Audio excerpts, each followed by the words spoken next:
যে শিৱসাগৰত সাম্প্ৰদায়িক সংঘৰ্ষ লগোৱা মানুহটোৰ নাম শৃংখল চলিহা। মই ৰমু চলিহাৰ ল'ৰা, মই ইয়াত সাম্প্ৰদায়িক সংঘৰ্ষ হ'ব নিদিওঁ। সেইটো কথা মনত ৰখা উচিত আপোনালোকে। আজি ফৰিদ ইছলাম আৰু মোৰ এখন কাজিয়া ৰংঘৰ চাৰিআলিৰ সকলো মানুহ ওলাই আহি সম্প্ৰীতি নিদৰ্শন দিয়া নাই। তেওঁ আৰু মোৰ এখন ব্যক্তিগত কাজিয়া আছে। তাৰ সাম্প্ৰদায়িক কথা বতৰাবোৰ চিঞৰাটো ভুল কথা বতৰা হৈছে। অকল সংযম কিয় আমি হ'ব লাগে? মই যোনদিনালৈকে হিন্দু বাংলাদেশীৰ বিৰোধ কৰি আছিলোঁ, যোনদিনালৈকে মই অনা অসমীয়া শ্ৰেণীটোৰ বিৰোধ কৰি ৰাজপথত আন্দোলন কৰি আছিলোঁ, শৃংখল তেতিয়া প্ৰচণ্ড জাতীয়তাবাদী ল'ৰা। তাৰ পিছৰ পৰ্যায়ত যেতিয়া আমি সন্দেহযুক্ত মানুহৰ বিৰুদ্ধাচৰণ কৰিলোঁ, শৃংখল তেতিয়া সাম্প্ৰদায়িক। এই কথা বতৰাবোৰ নহ'ব। শৃংখল সাম্প্ৰদায়িক কিয় নহয় জানে? মই সেইদিনা গুৱাহাটীলৈ যোৱাৰ আগত মোৰ স্কুলীয়া বন্ধু ৰিয়াজৰ খুব গা বেয়া। মই এইবোৰ কথা বতৰা ফেচবুকত দিয়া নাই আৰু মই ৰিয়াজক লৈ ৰাজনীতিও কৰিব বিচৰা নাই।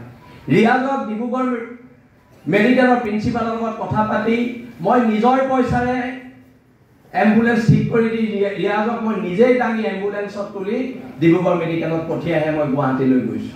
সেইটো হৈছে শিৱসাগৰৰ সমন্বয়। এই কথা বতৰাবিলাক চলিব। আমি কম, আমাৰ মনত ক্ষোভ আছে, আমি আমাৰ কথাবোৰ কম। আজি না কংগ্ৰেছৰ কাৰোবাৰ লগত মোৰ কথা বতৰা হৈছে, না বিজেপিৰ কাৰোবাৰ লগত কথা বতৰা হৈছে, না ৰাইজৰ লগত কাৰোবাৰ লগত মোৰ কথা বতৰা হৈছে। মোৰ কথা বতৰা হৈছে জাতীয়তাবাদৰ ওপৰত। মোৰ কথা বতৰা হৈছে অসম নামৰ মাজনী কেনেকৈ বাচিব তাৰ ওপৰত। এতিয়া সংবিলাক অকল বেলেগৰে আছে নেকি? আজি মনিৰুল ইছলাম বৰাক আপোনালোকে সোধক শৃংখল চলিহা ঘৰ কেনেকৈ চলে।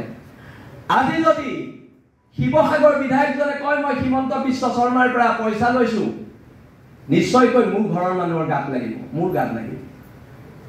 শৃংখলে আজি এতিয়া কৈছে শৃংখলে শিৱসাগৰত হিমন্ত বিশ্বৰ পৰা পইচা লৈ অসমৰ ইতিহাসৰ আটাইতকৈ কলংকিত মানুহজনক MLA বনাব লাগিছে। মই MLA বনাব পাৰিম নেকি? শিৱসাগৰ ৰাইজে MLA বনাব। মই পাৰিম নেকি কাৰোবাক MLA বনাবলৈ? আমি কাৰোবাক সমৰ্থন কৰিব পাৰিম, MLA বনাব নোৱাৰো নহয়। ইয়াত 1,20,000 30,000 ভোট আছে, সেই মানুহখিনিয়ে ডিচিশ্যন ল'ব। বাৰে বাৰে মোক যদি কৈ থাকে বিজেপিৰ দালাল মোৰ তাত আপত্তি আছে।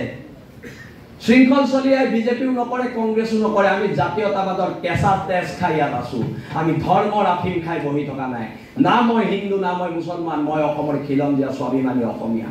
সেইটো কথা সকলোৱে মনত ৰখা উচিত, যিসকলে আমাক এই ধৰণৰ কথা বতৰাবোৰ কৈ আছে। আজি প্ৰত্যেকটো ক্ষেত্ৰতে আজি এটা অভিযোগ আনিছে শিৱসাগৰৰ বিধায়কে যে শৃংখলে হিমন্ত বিশ্ব শৰ্মাৰ পৰা পইচা লৈ শিৱসাগৰত হিন্দু মুছলিম লগাবলৈ চেষ্টা কৰিছে। এনেধৰণৰ কথা বতৰাবিলাক গৰিহণাৰ যোগ্য হয় নে নহয় ইয়াত বহি থকা ৰাইজে বিচাৰ কৰিব। মই বিচাৰ নকৰোঁ, এইটো আপোনালোকে বিচাৰ কৰিব। কিন্তু যিটো মানুহে আজিলৈকে হিমন্ত বিশ্বৰ ছাঁটোকে গছকি পোৱা নাই, সেই মানুহটোক হিমন্ত বিশ্বৰ এজেণ্ট আখ্যা দিছে। সেইকাৰণে মই কথা বতৰাবিলাক স্পষ্টকৈ কৈছোঁ, শিৱসাগৰত কাৰোবাৰ ৰাজনৈতিক লাভালাভৰ কাৰণে শিৱসাগৰত এনেকুৱা টুলুঙা আৰু সাম্প্ৰদায়িক কথা বতৰা হ'ব, সেইটোও হ'বলৈ দিয়া নহ'ব। কিন্তু সেইটো স্পষ্টকৈ আমি কৈ দিছোঁ। কোনোবা MLA হ'ব, কোনোবা মন্ত্ৰী হ'ব, আৰু তাৰ কাৰণে এনেকুৱা ধৰণৰ কথা বতৰাবিলাক ইয়াত কৈ থাকিব, হ'ব জানো?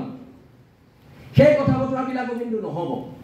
ইয়াত জ্যেষ্ঠসকল আছে। মই ইয়াত ৰায় দিবলৈ কোনো নহয়, ৰায় জ্যেষ্ঠসকলে দিব। মই এজন ক্ষুদ্ৰ মানুহ, মই ইয়াত ৰায় দিয়াৰ মোৰ কোনো অধিকাৰ নাই। সকলো মোতকৈ প্ৰায়খিনি মানুহে জ্যেষ্ঠ, তেওঁলোকে ৰায় দিব। কোন সাম্প্ৰদায়িক হয়, কোন সাম্প্ৰদায়িক নহয়, এই কথা বতৰা তেওঁলোকে ৰায় দিব। আজি যদি বাংলাদেশী খেদিবলৈ যাওঁতে, সন্দেহযুক্ত মানুহখিনি খেদিবলৈ যাওঁতে এজন মানুহে থিয় হৈ কয় মই নিদিওঁ ইয়াৰ পৰা যাবলৈ, বাংলাদেশী হ'লেও থাকিব লাগিব, তেতিয়া সম্প্ৰীতিবিলাক কোনে নষ্ট কৰিছে? সম্প্ৰীতিবোৰ তেতিয়া কোনে নষ্ট কৰিছে? এই প্ৰশ্নবোৰতো উত্থাপন হ'ব লাগিব। এই প্ৰশ্নবিলাক কিয় উত্থাপন হোৱা নাই? বাৰে বাৰে আমাক কৈ আছে আমি শিৱসাগৰত হিন্দু মুছলমানৰ কাজিয়াৰ এক পৰিৱেশ সৃষ্টি কৰিছোঁ। আমিতো এনেকুৱা পৰিৱেশ দেখা নাই শিৱসাগৰত।